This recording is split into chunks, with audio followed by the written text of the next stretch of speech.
Félix Tshisekedi séjourne à Nairobi depuis ce dimanche dans la soirée.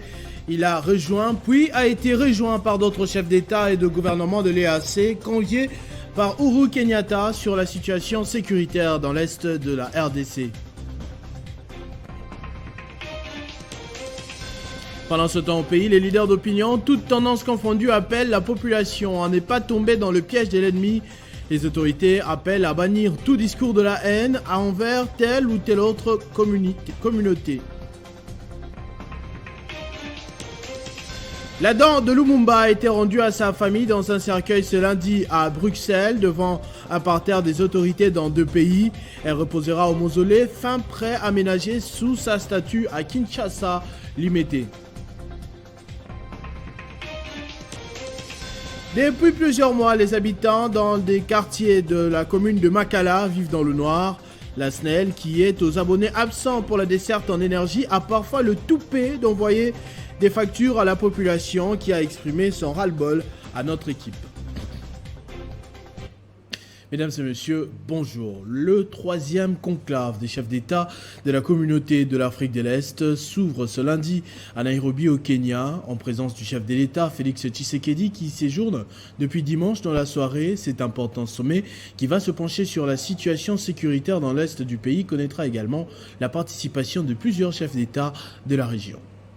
Arrivé ce dimanche soir à Nairobi pour le 3e conclave de Nairobi, le président de la République, Félix-Antoine Tshisekedi Tshilombo, entend dénoncer clairement à ses pairs le jeu ambigu de certains pays voisins dont la connivence avec les groupes terroristes du M23 n'est plus à démontrer et exiger le retrait immédiat des troupes rwandaises du territoire congolais. Dans sa suite, le président Félix-Antoine Tshisekedi est accompagné du vice-premier ministre et ministre des Affaires étrangères, Christophe Lutundula, et du ministre de la Défense et de son mandataire spécial. La situation sécuritaire à l'est de la République démocratique du Congo sera au centre du 3e conclave des chefs d'État de la communauté de l'Afrique de l'Est, convoqué ce lundi 20 juin 2022 à Nairobi au Kenya. L'enjeu principal de ce 3e sommet de la série, depuis l'adhésion de la RDC à cette communauté sous-régionale, demeure l'évaluation du processus politique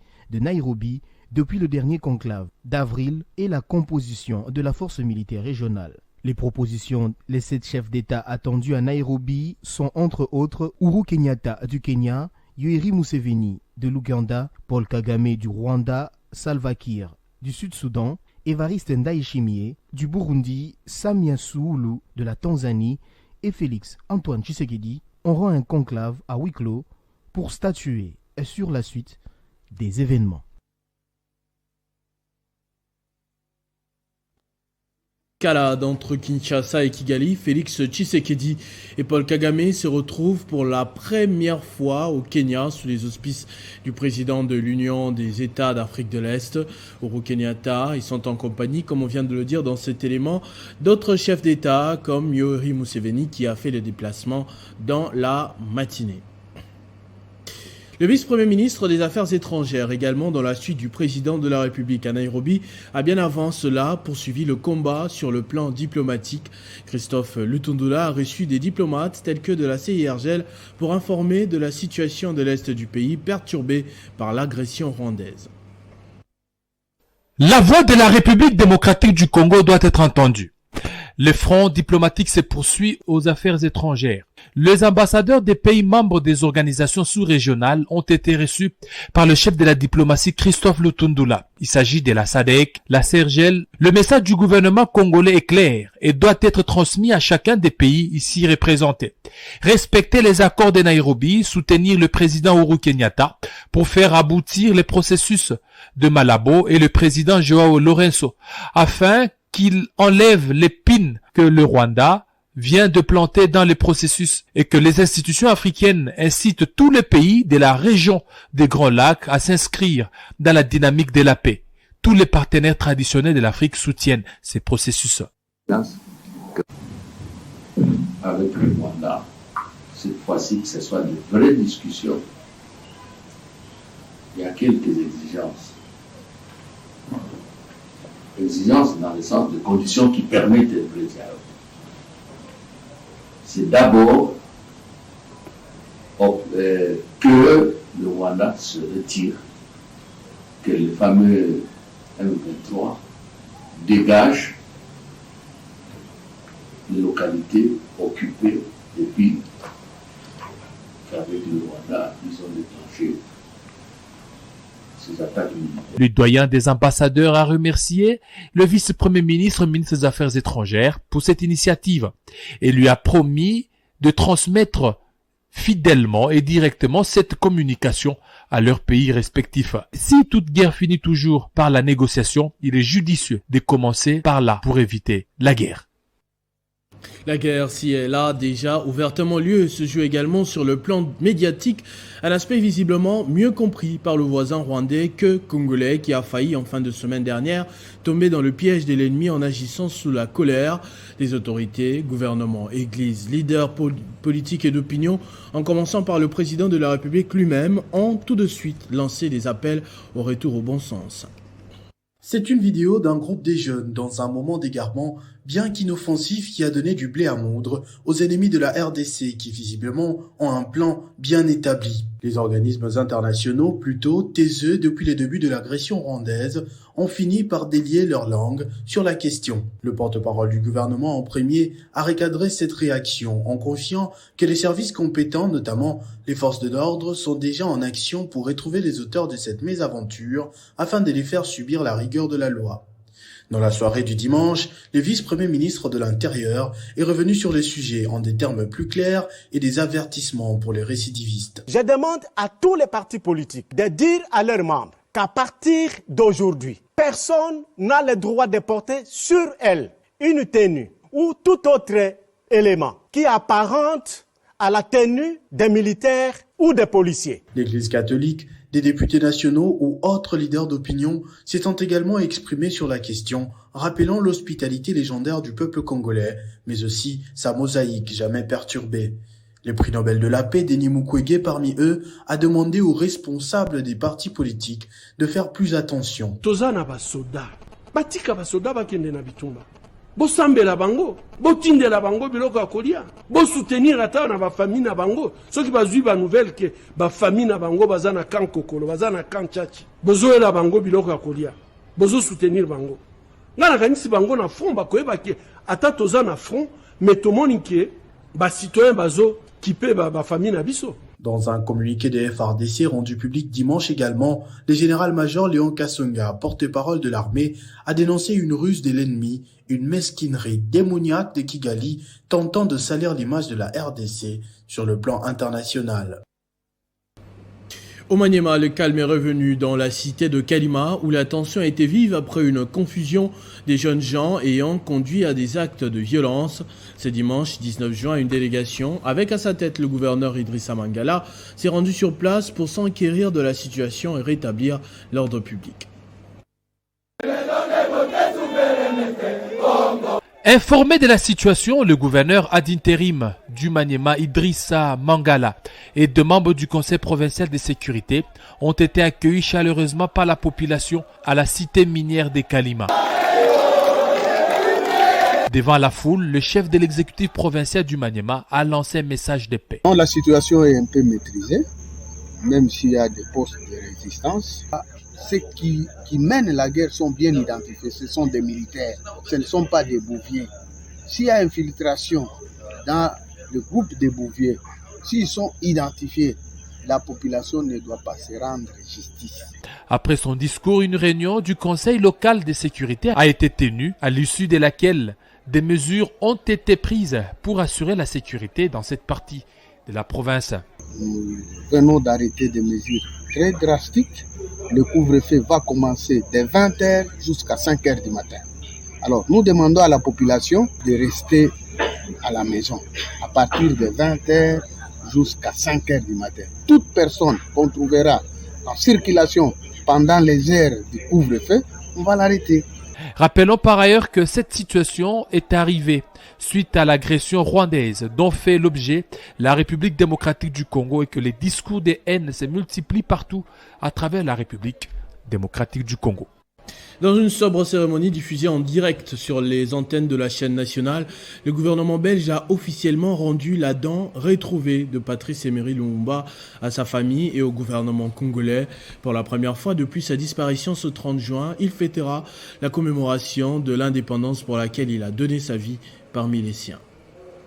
La dent de Patrice Emery Lumumba a été restituée à sa famille ce lundi, 61 ans après la mort de cet ancien premier ministre congolais, assassiné aux côtés de ses deux compagnons de lutte, dont Joseph Okito et Maurice Mpolo. C'est dans le hall du Palais d'Egmont à Bruxelles que s'est tenue cette cérémonie. Honorant son engagement de 2020, le chef du parquet fédéral belge, Frédéric Van, a ainsi remis un coffret contenant une dent du héros congolais. Un aboutissement dû aux démarches judiciaires entreprises et qui demeure en cours pour crime de guerre après la plainte déposée en 2011 par la famille pour éclaircir les conditions de l'assassinat, ce qui a permis à la justice belge d'avancer dans les dossiers en parvenant à saisir la dent en 2016 chez la fille d'un policier belge ayant participé à la disparition du corps de Patrice Lumumba. Après la partie intime et privée de la restitution, une cérémonie officielle présidée par les premiers ministres belges et congolais en présence d'une forte délégation et des enfants de Patrice Emery Lumumba était programmée. Un moment de recueillement autour du cercueil où est placé le coffret de la dent.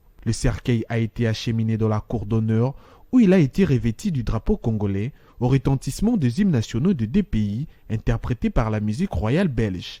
Une veillée mortuaire sera donc organisée à l'ambassade de la RDC en Belgique ce même lundi, ainsi que l'ouverture d'un livret de condoléances. Des honneurs militaires seront organisés avant le départ du cercueil de la capitale congolaise. Cette restitution devra permettre aux proches d'achever leur deuil et au pouvoir congolais d'ériger un mémorial de Patrice Lumumba en construction à Kinshasa sur un grand axe où s'élève déjà une statue du héros national.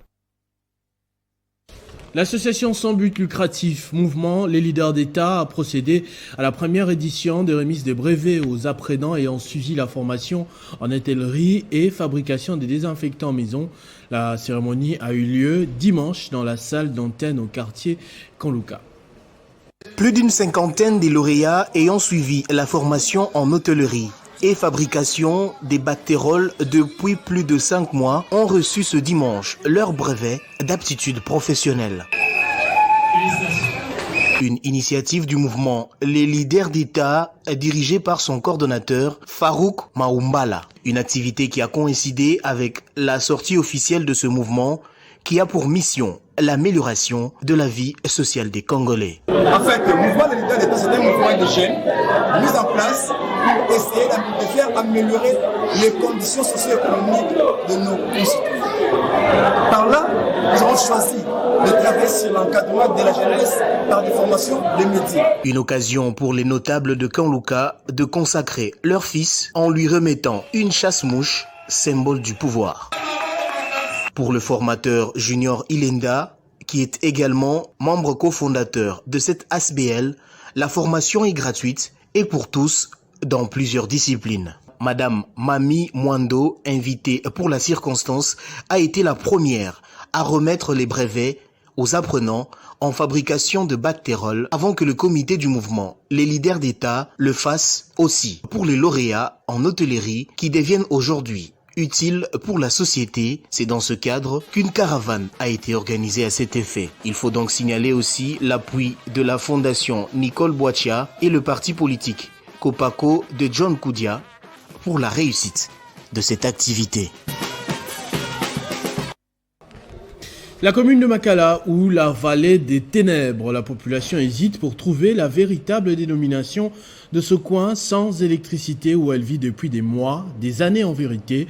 Une équipe de la rédaction de Télé 50 s'est rendue sur place et a rencontré quelques habitants qui se sont confiés sur le calvaire vécu sans le moindre coup d'œil des autorités compétentes.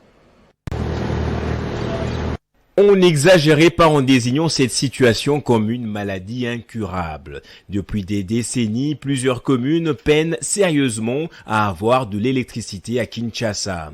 Dans des communes comme Makala, la population ne se souvient plus du jour où la SNEL a rempli son engagement.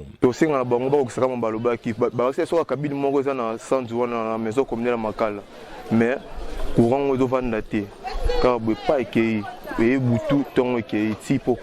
La preuve de cette abondance, c'est le désordre visible de ces câbles, restés comme des œuvres d'art dans les rues sans conduire la moindre énergie. Avec leur dernier espoir du retour à la normale, ils interpellent les autorités à faire leur part. Câble à courant,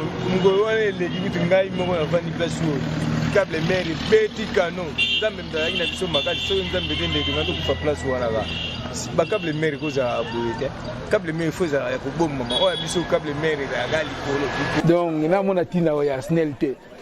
Le noir ayant ses conséquences, une fois le soleil couché, la population est exposée à une grande situation d'insécurité. Quant aux ménages, impossible de faire provision, pas d'espace pour conserver quoi que ce soit.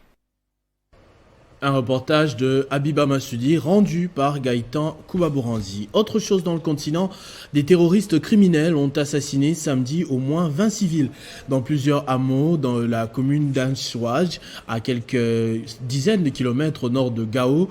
La police de la région évoque un acte perpétré par des criminels armés qui a créé une panique générale. La région de Gao est le théâtre des violences depuis le début du conflit en 2012, quand des groupes armés rebelles s'étaient levés contre Bamako. Ils ont signé en 2015 un accord de paix avec le Mali qui peine encore aujourd'hui à être appliqué. Le continent africain a-t-il un rôle à jouer dans la crise russo-ukrainienne? Quelques jours après la visite du président de l'Union africaine à Moscou, le président ukrainien s'adresse lundi au bureau de la conférence de l'institution. C'est la première fois depuis le début de la crise que Volodymyr Zelensky se livre à cet exercice. Il y a plus de 2 mois, lors d'un appel avec les présidents sénégalais Macky Sall, Volodymyr Zelensky avait déjà émis les souhaits de s'exprimer auprès de l'Union africaine. Un souhait qui va devenir réalité en début d'après-midi. Ce lundi, sa visioconférence sera en effet projetée devant les ambassadeurs africains réunis au siège de l'UIA à Addis Abeba. Rien ne filtre sur la teneur de son discours, mais le leader ukrainien va tenter de mobiliser les pays du continent, surtout après les scénarios du 7 avril dernier, date du vote des suspensions de la Russie devant les conseils des droits de l'homme de l'ONU, où la moitié des États africains s'étaient abstenus. Mais le président Zelensky n'arrive pas en terrain conquis. Il s'était attiré les foudres de l'UIA au début du conflit russo-ukrainien. Les institutions africaines avaient qualifié de choquant et raciste tout traitement différent réservé aux ressortissants africains bloqués en Ukraine. Autre inquiétude des États membres, l'approvisionnement en céréales et engrais ukrainiennes et russes dont nombreux pays africains dépendent. Macky Sall demandait il y a 10 jours à Volodymyr Zelensky de déminer les ports d'Odessa pour permettre l'exportation du blé ukrainien. Une remarque déjà balayé par Kiev, qui craint une invasion russe par la mer Noire. Selon les présidents en exercice de l'Union africaine, le plus urgent reste les besoins engrais en pleine période d'hivernage.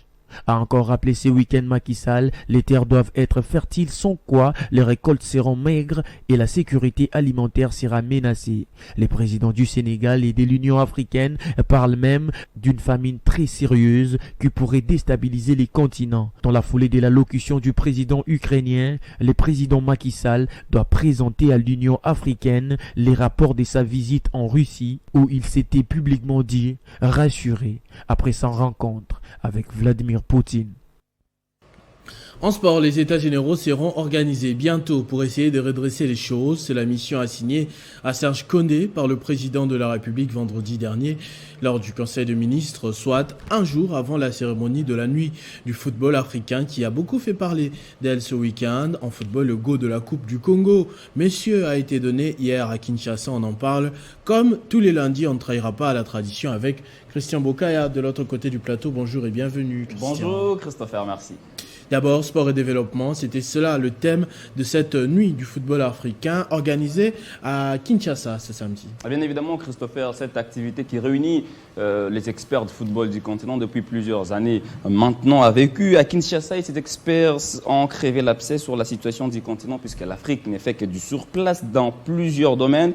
Samedi, les panélistes se sont attelés sur le sport et l'éducation qui sont facteurs d'un développement garanti du football. Au cours de cette activité, Serge Konde Shembo, ministre des Sports et Loisirs, a embrayé sur la question de la paix dans la partie est de la RDC, mais également sur les états généraux des sports, puisque le président Félix Tshisekedi est préoccupé par l'état actuel des sports en RDC. Et Philippe Doucet, journaliste à Canal+, pense pour sa part que l'éducation reste moteur du développement d'une société, alors que Claude Leroy, ancien sélectionneur des Léopards, estime plutôt que l'Afrique n'a pas d'hommes capables qui peuvent prendre à bras le corps le sport. On va écouter tour à tour le ministre des Sports et Loisirs, Serge Konde Shembo, Philippe Doucet, journaliste à Canal+, mais également Claude Leroy, ancien sélectionneur des Léopards de la RDC. Nous sommes un pays continent avec beaucoup d'ambition. Nous allons lancer dans les prochains jours les états généraux des sports. Et dans les résolutions, on va mettre l'accent sur l'invitation de tous les privés. Mais pour que l'on parle de développement, je pense que cette conférence est venue à point nommé. Vous savez que notre pays aujourd'hui subit beaucoup d'agressions à l'Est. Et nous avons besoin d'avoir la paix d'abord au pays. Le sport a son rôle à jouer, c'est une valeur éducative essentielle. Et l'éducation est l'élément fondamental pour faire progresser la société. Il faut arrêter de faire des discours basés sur le concret. Et j'ai trouvé, moi vous savez que je suis pas l'avocat toujours des politiques, j'ai trouvé que le ministre avait touché du doigt ce qui est important, à savoir la formation chez les jeunes et l'organisation et la formation des éducateurs, la formation des formateurs. Tant qu'on ne fera pas ça en Afrique, on ne progressera pas. Et la deuxième étape de ce grand rendez-vous, c'était justement le match entre les légendes africaines et les légendes congolaises. On s'est bien régalé, il faut le dire. Bien évidemment, les amoureux du ballon rond se sont régalés puisqu'il y avait du spectacle. Au rendez-vous d'un côté avec les légendes de football du continent, avec notamment Patrick Mboma, Emmanuel Adebayor, Mwanko Kanu, Stéphane Apia, Jérémy Njitap et les autres du côté de la RDC. On a retrouvé Roum Matumona Zola, Biscotte Mbala, Pied de Jésus et Trésor Mputumabi, Mbayo Sila, Christopher Walembo, Trésor Loala, Shabani Nonda, Yemoueningi, Diluchololo, Ilunga, Erita, Dieu merci Mbokani, Gladys Bokesse, Joël Kimwaki, Mayala Marcel, Robert Kidiaba et les autres, vous avez compris. Donc, c'était plutôt c'était beau à voir au stade de Martyrs de la Pentecôte. Cette rencontre amicale s'est soldée sur le score de 3 buts partout. Et les amoureux du sport roi ont revécu, en tout cas Christopher Rochokoum, les anciennes époques. On a très vite compris que le stade des Martyrs de la Pentecôte avait perdu un peu de sa saveur, puisque ça faisait longtemps que voilà, le sportif ne chantait pas comme on l'a vu récemment lors de cette rencontre amicale qui a opposé les légendes du football continental à celles du football de la RDC. Pas plus longtemps que ça, parce que face aux Marocains, au stade de Martyrs, il y avait encore beaucoup d'espoir et des chants avant la désillusion. C'était plutôt une joie, je vais dire, éphémère, puisque voilà, quand le Maroc avait égalisé, vous étiez au stade, vous avez vu qu'un calme du cimetière y régnait. C'était la clim. Coupe du Congo, messieurs, le go a été donné hier. Oui, sur le terrain, il faut dire que l'AS Mboudi a battu TP Virunga sur le score de 2-0, comme on peut bien évidemment voir sur ces tableaux. LMC et US Club ont battu, bien plutôt, et Benisport ont battu, bien évidemment, la formation de V Club de Bumba et US Club par forfait, puisque ces clubs n'ont pas effectué les déplacements de Kinshasa. Il faut dire que le représentant de la capitale lors de cette rencontre, bien évidemment, c'est AS Mboudi qui s'est qualifié pour le quart de finale, puisque la compétition est à élimination directe. LMC et Benisport ont aussi, comme je disais tantôt, obtenu leur ticket sur tapis vert après les absences constatées sur le terrain des 20 clubs de Bumba et US Club 10. La compétition se poursuit en ce moment au stade de Martyrs de la Pentecôte. Il faut dire que là, l'OC Mungano mène la formation de la JS Groupe Bazano sur la note de 2-0. La rencontre est serrée déjà à la fin, puisqu'avant de monter ici, il s'agissait des temps additionnels. Le troisième match de la journée mettra aux prises la JSL à la formation de l'AC Ranger de Kinshasa. Préparatifs des éliminatoires basketball. Les nouvelles ne sont pas bonnes pour les Léopards à Istanbul. On l'a appris sur les réseaux sociaux. Est-ce que vous confirmez l'information? Je confirme l'information. Depuis vendredi, les Léopards de la RDC passent des moments en tout cas difficiles, puisqu'ils sont toujours sous menace de déguerpissement pour insolvabilité des frais d'hôtel où ils sont logés, alors que le ministre du Budget et celui des Fonds, plutôt des Finances, ont libéré les dossiers des léopards, selon nos sources. Alors, c'est à l'Agence nationale de renseignement que les choses bloquent pour l'instant, pour des raisons non élucidées sur les différentes pages du passeport de Jordan Sako. Une situation qui vient en tout cas remuer les couteaux dans la plaie, puisque si Jordan Sako ne fait pas partie de l'effectif qui va rallier l'Égypte, ce sera très difficile pour les groupes de pouvoir s'en sortir. Sako est un pion majeur pour les sélectionneurs Thomas Druyot. Donc les ministères des Affaires étrangères et l'ANER doivent décanter la situation en octroyant un nouveau passeport à Jordan Sako dans plus ou moins 48 heures pour qu'il soit concentré dans le travail. Rappelons que les Léopards Basketball séjournent à Istanbul depuis le vendredi pour bien évidemment préparer la deuxième fenêtre des éliminatoires de la Coupe du Monde de basketball. Cette deuxième fenêtre se jouera en Égypte. Ce sera bien sûr du 1er au 3 juillet prochain. On va terminer avec le championnat d'Afrique d'athlétisme. Christian, les Léopards ramènent un bilan positif. Cette fois, je suis en train de voir Monsieur Bienvenu. Bienvenue, Matenda, président de la Fédération d'athlétisme du Congo. Oui, Christopher, il y a quelques jours, ces Léopards de la RDC venaient de prendre part à la 22e édition du championnat d'Afrique d'athlétisme en île Maurice. Ces athlètes ont ramené quelque chose d'important en se qualifiant d'abord en finale en collectif et en individuel. Et la fédération se prépare déjà pour les échéances à venir. On écoute à ce sujet le président de la FEACO. Bienvenue, Matenda, qui fait ici le bilan de la participation des Fauves congolais à ce championnat d'Afrique. Dieu merci pour nous, avec le concours du comité exécutif et de la direction technique, nous avons atteint le niveau le plus élevé jusqu'en finale pour le relais 400 et 4 fois 100. Et c'était vraiment une très bonne chose. Pour la première fois en Afrique, on a atteint le niveau le plus élevé. On appelle ça double relais. C'était une très bonne chose. Et aussi, du côté individuel, on a atteint le niveau le plus élevé avec notre athlète Lasconi qui a travaillé sérieusement. Nous sommes partis avec un nombre assez important. Tous les athlètes que vous voyez à côté de moi ici, avec la direction technique et le comité exécutif, on a travaillé d'arrache-pied. Nous nous sommes dit qu'à Kinshasa, il fallait préparer cet événement-là, cette échéance-là, et ça a été fait. Et aujourd'hui, nous sommes très fiers de constater que le travail que nous avons fait, cet investissement a produit. J'ai discuté longuement avec la direction technique. Nous allons participer aux Ligues Diamond sur le plan international. Parce que là, j'étais en train de suivre hier comment le Français, comment les Américains, nous aussi, nous allons y participer. Soyez sûr et certain. 2. Nous sommes en train de préparer sérieusement le jeu de la francophonie. Vous savez très bien que le chef de l'État veut à ce que nous puissions garder toutes les médailles en RDC. Et ça, je peux rassurer la population congolaise avec le concours de la direction technique, avec le concours aussi de tous les coachs qui sont tous, et les athlètes, qui avaient la compétition dans les jambes.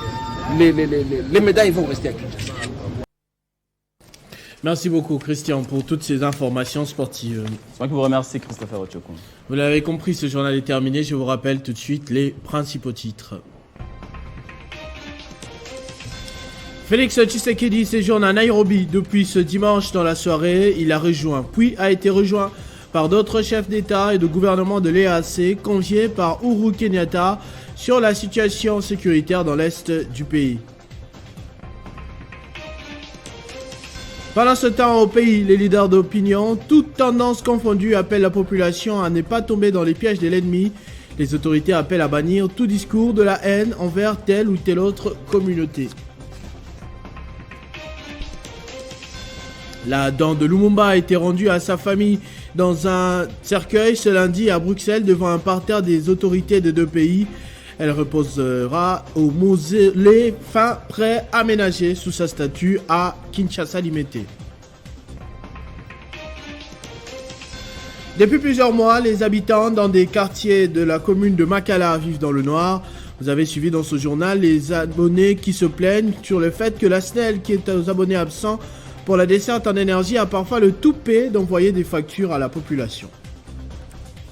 Ne nous quittez pas dans une petite seconde, c'est la revue de presse avec Jenny Kaebe.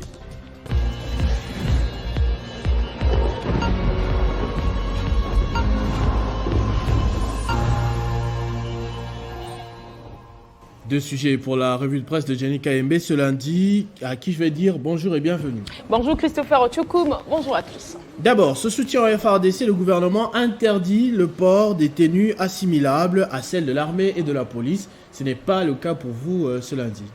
Tout à fait, l'annonce a été faite par le vice-premier ministre, ministre de l'Intérieur, Sécurité, Décentralisation et Affaires coutumières, Daniel Aselo-Okito. Hier, lors de son intervention sur la télévision nationale, le gouvernement a donc pris des dispositions pour contrer toute initiative allant dans le sens d'une sorte de chasse à la sorcière, comme contre des communautés, rapporte actualité.cd, notamment l'interdiction des portées des tenues assimilables à celles de l'armée. Et à cet effet, des instructions ont été données aux gouverneurs de province et aux commissaires provinciaux pour prendre des dispositions utiles à ces sujets. D'après ce média congolais, le VPM en charge de l'Intérieur a précisé que la mobilisation demandée à la population, c'est pour soutenir les forces armées de la République démocratique du Congo qui font face justement à l'agression rwandaise. Le gouvernement a par ailleurs appelé la communauté Tutsi congolaise et Banyamulenge à dénoncer l'invasion rwandaise et à se ranger derrière les efforts du gouvernement de la République démocratique du Congo, complète Politico.cd. Tension Kinshasa-Kigali, Christopher, nombreuses personnalités congolaises réagissent pour dire non aux pratiques qui n'honorent pas la République démocratique du Congo, notamment user de la violence pour apporter leur soutien au FARDC. C'est le cas de l'homme qui répare des femmes, Denis Mukwege, qui déconseille la violence et la xénophobie observées depuis quelque temps à Kinshasa et à Goma, renseigne mediacongo.net.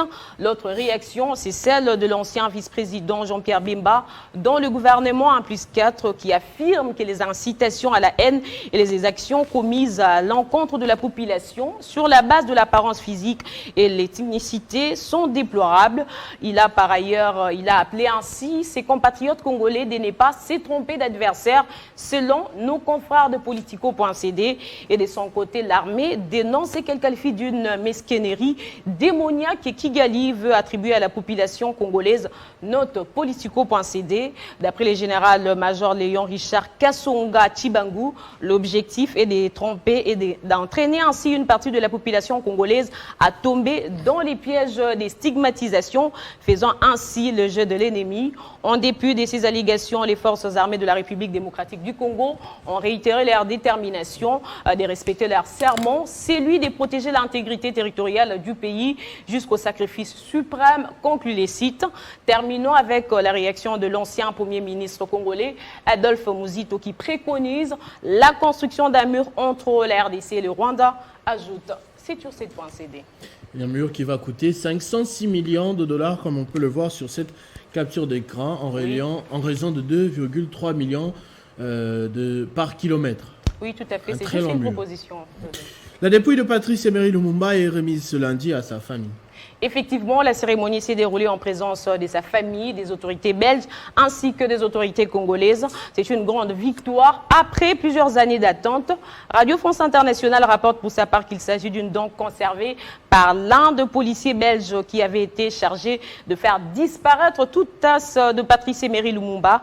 En tout cas, c'est tout ce qu'il restait de cet homme politique congolais assassiné en janvier 1961. Une restitution symbolique et historique qui permettra à la famille des Patrice Emery Lumumba, qui avait saisi la justice belge pour que la lumière soit établie dans cette affaire, de faire son deuil. Seulement, Christopher, il y a une question qui passe les esprits de nombreux observateurs et pris par la presse.ca, celle de l'authenticité de la relique de Lumumba.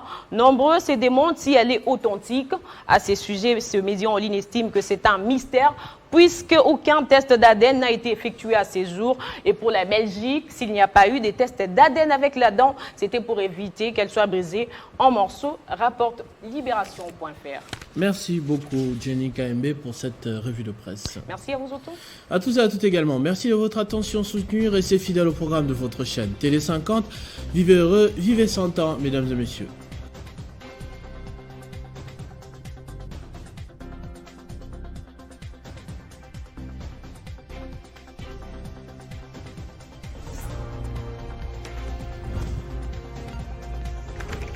L'actualité reste incontinue.